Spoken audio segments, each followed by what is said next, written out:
And as far as getting your wine into restaurants, I hear there are perhaps some more hurdles. There's actually some type of entrance fee into a restaurant if you want your wine to sell there. Is that correct? China is a very is first of all, it's a huge market. It's a huge country.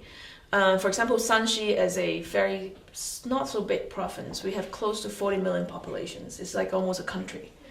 So I think that if you look at China, the best way is to look at it as its individual state. I see. I think that's helped to understand it better than generally China. Mm-hmm. When we talk about restaurant scene, I would roughly, generally put it into two categories. One is the Chinese-run restaurants. Then there is the international restaurants. International restaurant is like any restaurant and hotels you find in the world. They're competing on quality and price for quality. Mm-hmm. And of course your relationship, your professionalism, that type of thing. But actually the majority of the consumption happen in Chinese restaurants because these are the places that people will bottom up. 2 bottles per person at night. That's how it works. Okay. But these are also the restaurants that it could be very difficult because as you said, first you have to have an entrance fee. Mm-hmm. The entrance fee varies and depends on where you are and how big the restaurants. It could range between 2,000 euro to 100,000 euro. So it's huge range. Incredible. Then you have to pay kind of the promotional fee. That means that you are the only person who can send the promotional person. Other can't.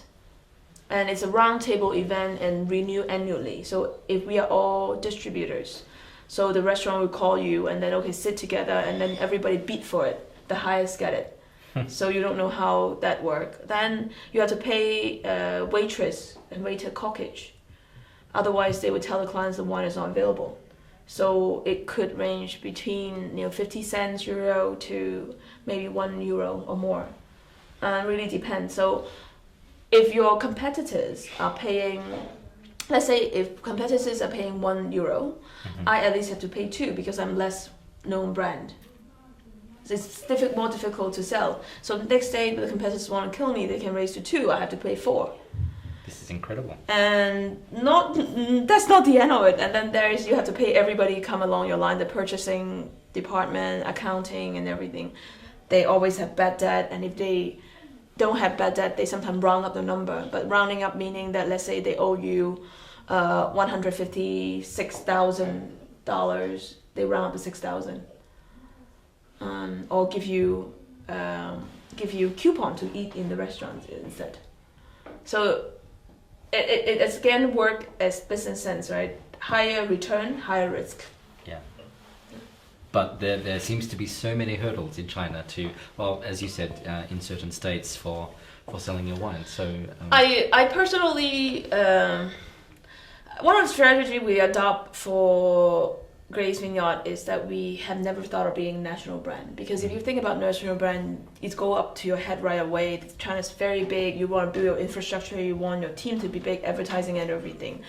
We always wanted to be a regional brand, so we want to focus in Shanxi alone as a local brand, and that works. As the restaurants, we don't do any other Chinese restaurant except the one in Shanxi. I see.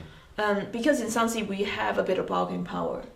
We are the local brand, and clients want our brand here. Mm-hmm. I don't have to list. If you demand that kind of terms, I don't want to come in, but your clients want. So we can negotiate. I see. But outside of Shanxi, we definitely don't have that power. But again, this is a province with 40 million populations. Half of our stock, more than half, is sold there. So logistic wise, everything wise, it makes sense.